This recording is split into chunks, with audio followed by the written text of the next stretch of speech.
semuanya, welcome to Teens Online Service. Gimana kabar kalian? Semoga semuanya dalam keadaan yang sehat ya. Selamat datang buat kalian yang baru atau udah tuning in di Teens Online Service. Welcome, jangan canggung dengan cara kita memuji Tuhan, bernyanyi, bertepuk tangan, atau mendengar bahasa yang asing bagi kalian. Karena kami percaya bahwa lagu dapat membangkitkan iman kita dan itu semua merupakan ekspresi kita untuk mengasihi Tuhan. Nah, sekarang saya akan menyampaikan beberapa informasi untuk kalian. Yang pertama, Teens Online Service bisa kalian akses di setiap minggunya mulai jam 7 pagi di YouTube Alpha Omega Church. Jadi sekali lagi, Teens Online Service bisa kalian akses di setiap minggunya mulai jam 7 pagi di YouTube Alpha Omega Church.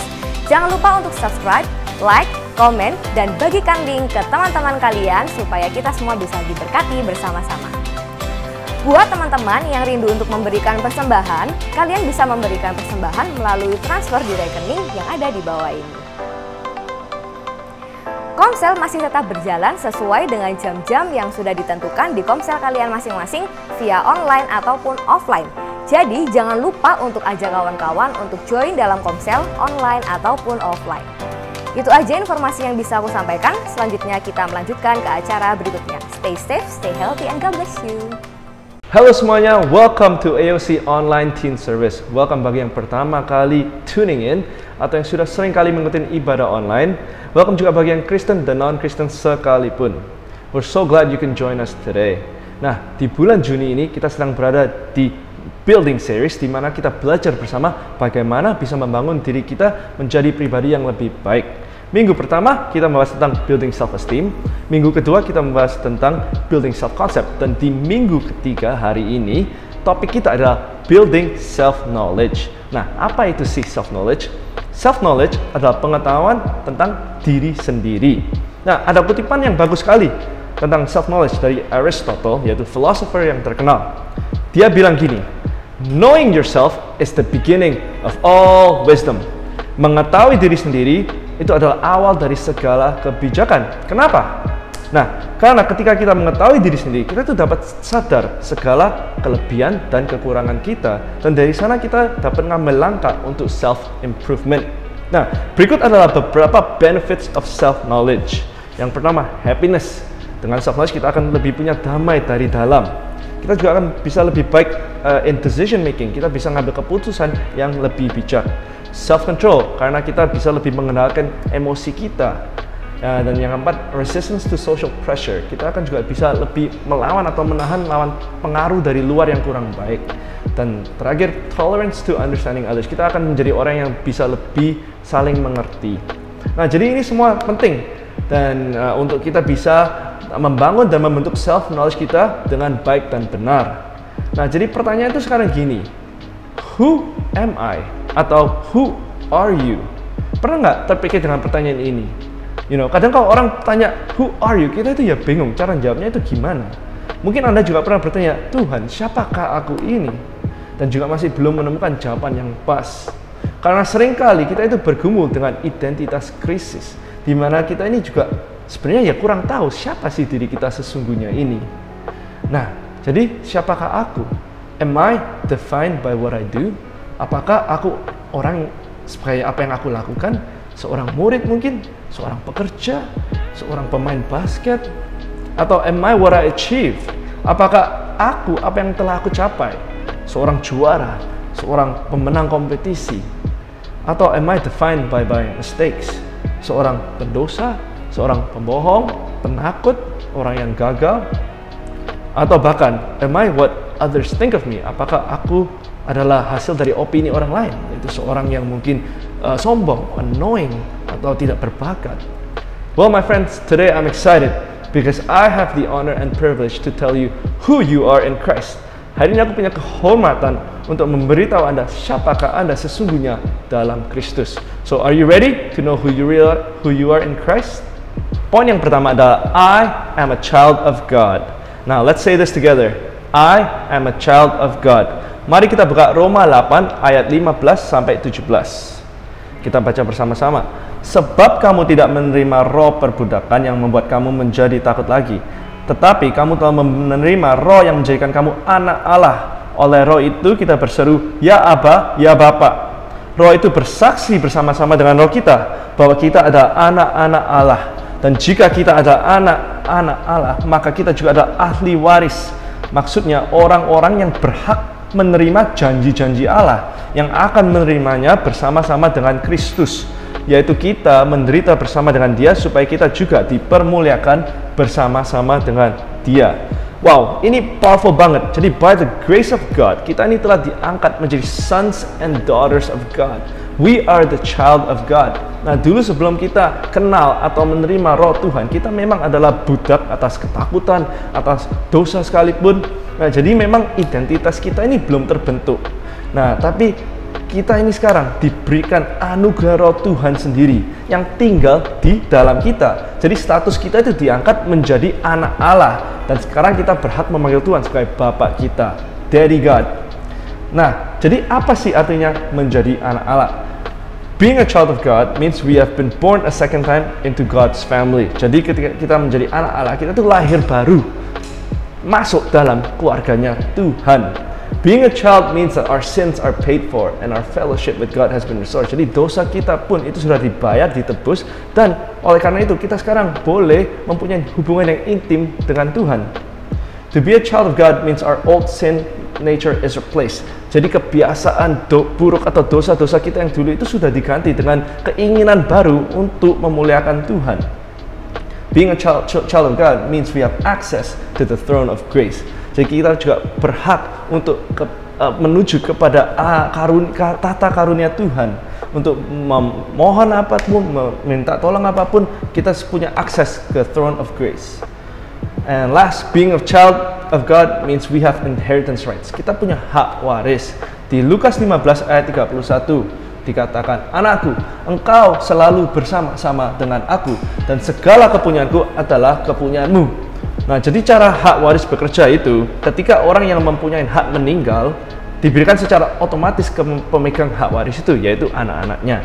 Nah, salah satu alasan Yesus harus mati, itu karena Dia ingin memberikan segala haknya, hak warisnya kepada kita anak-anaknya. Nah, oleh karena itu, sekarang segala kuasa dan otoritas dari Tuhan, maupun janji-janji Tuhan, itu punya kita sekarang ini juga adalah milik kita. Nah, dan Tuhan itu punya banyak sekali panggilan. Kita pernah dengar Dia dipanggil sebagai Elohim, El Shaddai, oh Tuhan. Tapi sebenarnya nama yang Ia paling suka dipanggil adalah Abba Father, yaitu Daddy God atau Papa. Karena hubungan bapak dan anak ini menggambarkan hubungan yang dekat dan intim. Bayangkan kita sebagai anak kecil saat kita tidur mengalami mimpi buruk, dan kita itu butuh pertolongan dari bapak kita. Masa ketika kita minta pertolongan, kita harus bilang dulu, "Oh Papa yang mulia, oh Papa yang saya hormatin, saya lagi mimpi buruk, perlu bantuan." Enggak, di ranjang itu pun juga kita tinggal teriak Daddy God atau Abba Father, dan Tuhan akan datang kepada kita karena kita memiliki hubungan yang dekat dengan Papa dan anak. Nah, ini makanya Yesus juga bilang untuk mempunyai iman seperti anak kecil. Karena anak kecil itu bergantung kepada papanya. Anak kecil itu cintanya tulus, dan anak kecil itu menghargai papanya. Nah, jadi the next time kalian mengalami masalah dan merasa orang sekitar di dunia ini membenci kita, ingat kita punya Bapa yang begitu sayang dan peduli sama kita. We are the child of God. Nah, selanjutnya poin kedua, dalam mengetahui diri kita sesungguhnya, kita ini adalah the righteousness of God in Christ. I am the righteousness of God in Christ, atau bahasa Indonesia, aku adalah kebenaran Tuhan dalam Kristus. Mari kita buka 2 Korintus 5 ayat 21. Dia yang tidak mengenal dosa telah dibuatnya menjadi dosa karena kita, supaya dalam Dia kita dibenarkan oleh Allah. Nah, jadi kebenaran itu apa sih? Apakah kebenaran itu sesuatu yang kita lakukan? Apakah itu perbuatan kita? Atau kebenaran itu adalah status yang diberikan oleh Tuhan?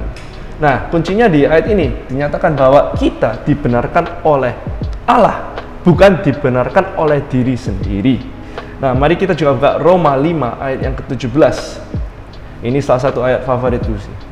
Sebab jika oleh dosa satu orang maut telah berkuasa oleh orang itu, maka lebih benar lagi mereka yang telah menerima kelimpahan kasih karunia dan anugerah kebenaran akan hidup dan berkuasa oleh karena satu orang itu, yaitu Yesus Kristus. Yang dimaksud dengan dosa satu orang itu adalah dosa Adam, manusia pertama yang diciptakan oleh Tuhan. Jadi karena perbuatan satu orang ini, dunia terkutuk, kita jatuh dalam dosa, manusia ternoda dengan dosa. Nah, kalau satu manusia bisa melakukan semua ini, keren nggak sih rencana penebusan Tuhan, His redemption plan, yaitu Tuhan Yesus, satu orang. Dia juga bisa menebus dan menyelamatkan manusia. Nah, dan dalam ayat ini kuncinya untuk hidup berkuasa adalah untuk menerima kelimpahan kasih karunia dan anugerah kebenaran. Jadi di sini maksudnya kebenaran itu adalah anugerah atau gift. Itu semacam hadiah, bukan sesuatu yang kita bisa perjuangkan sendiri, bukan sesuatu yang kita bisa capai. Karena standar kebenaran Tuhan itu sempurna dan hanya Yesus yang sempurna yang bisa memberikan itu kepada kita. Manusia tidak bisa mencapainya. Jadi sekarang kita bisa bilang, I am the righteousness of God in Christ. Itu bukan karena perbuatan kita sendiri, tapi karena kita percaya Yesus yang benar itu hidup dan tinggal di dalamku, sehingga aku sekarang pun dinyatakan benar. Nah, jadi ketika kita meragukan identitas kita, ketika kita mendengar orang berusaha mendefinisikan kita sebagai orang yang gagal, pemabuk, pendosa sekalipun, percayalah bahwa kita adalah kebenaran Tuhan dalam Kristus. Dan izinkan kebenaran itu menjadi fondasi yang kuat untuk memotivasi, menginspirasi kita untuk menjadi pribadi yang lebih baik. Nah, bahkan ketika kita bergumul dengan dosa sekalipun, ada kuasa dengan mengetahui bahwa kita adalah kebenaran Tuhan dalam Kristus. Jadi aku tahu it sounds aneh, tapi ketika kalian lagi bergumul dengan dosa apapun itu, mungkin rokok atau mabuk atau porn addiction, apapun, katakanlah di momen kalian lagi bergumul, aku adalah kebenaran Tuhan dalam Kristus. Dan lihatlah, keinginan untuk berbuat dosa itu akan mengurang dan menghilang karena ada kuasa Tuhan dalam pernyataan itu. Dan poin yang ketiga dan yang terakhir, and aku save this the best for last karena aku merasa ini poin yang paling penting untuk kita milikin, yaitu siapa diri kita? Who am I? I am loved. We are so loved by God. Dan ini bahkan pernah menjadi tema dalam gereja kita. Ini adalah dasar dan fondasi yang paling penting dalam kehidupan ini, that we are loved by God. Untuk mengetahui Tuhan pencipta alam semesta begitu mencintai kita manusia dan ingin mempunyai hubungan yang intim dengan kita, itu wow banget. Menyadari dan merasakan kasih Tuhan kepada kita itu akan menjadi sumber damai dan sumber kekuatan bagi hidup kita. Jadi peace is not the absence of trouble, but peace is the presence of Christ. Jadi kedamaian itu bukanlah tidak adanya masalah, tapi kedamaian itu adalah kehadiran Tuhan di dalam kita. Nah, izinkan kasih Tuhan ini menjadi sumber kekuatan dan sumber damai buat kehidupan kita. Nah, seringkali kita mendengar orang atau teguran yang mengatakan, oh, you gotta love God more, you gotta love God more. Kamu harus lebih cinta Tuhan. Tapi sejujurnya, how? Bagaimana? Kasih manusia itu seringkali bisa gagal, terbatas, unstable, mengecewakan, dan tidak sempurna. Kalau digambarkan di semacam graph, itu seperti kasih manusia itu seperti indeks saham atau kripto yang bisa naik turun nggak jelas gitu.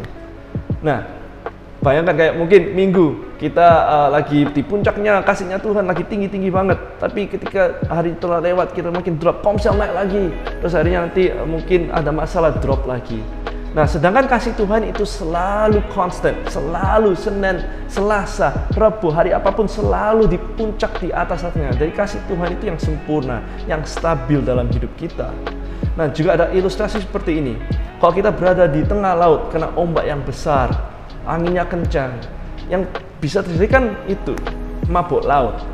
Semakin kita melihat ombak atau laut yang bergoyang-goyang, kita akan jadi lebih mabuk. Salah satu remedy atau cara mengatasi mabuk laut ini adalah untuk look at the horizon, yaitu garis di mana permukaan bumi dan langit bertemu. Sama juga dalam kehidupan kita, ketika kita menghadapi badai kehidupan ini, ombak menyerang kita, kita terpukul dengan masalah belum selesai, datang masalah baru. Semakin kita melihat masalah, semakin kita fokus di masalah itu, kita akan terus, hidup kita akan kacau dan berantakan. Jadi sebenarnya salah satu cara mengatasinya adalah solusinya untuk melihat sesuatu yang konstan, yaitu lihatlah kasih Tuhan yang konstan, yang sempurna, yang mengisi hidup kita. You know, His love never gives up, it never runs out, and it never fails. Kasih Tuhan adalah satu-satunya kasih yang sempurna tanpa syarat apapun. 1 Yohanes 4 ayat 19 mengatakan kita mengasihi karena Allah terlebih dahulu mengasihi kita. Jadi sumber kasih kita itu sebenarnya dari Tuhan terlebih dahulu. Dan sebagaimana besar kasih Tuhan kepada manusia, with an outstretched arm, Jesus said this much and He died on the cross for us. Aku ingin mengakhiri dengan suatu ayat ini, Efesus 3 ayat 18-19. Aku berdoa supaya kamu bersama-sama dengan segala orang kudus dapat memahami betapa lebarnya, panjangnya, dan tingginya, dan dalamnya kasih Kristus, dan dapat mengenal kasih itu sekalipun ia melampaui segala pengetahuan. Aku berdoa supaya kamu dipenuhi di dalam seluruh kepenuhan Allah. He loves you, my friend. Izinkan kasih Tuhan yang memberi identitas bagi hidup kita.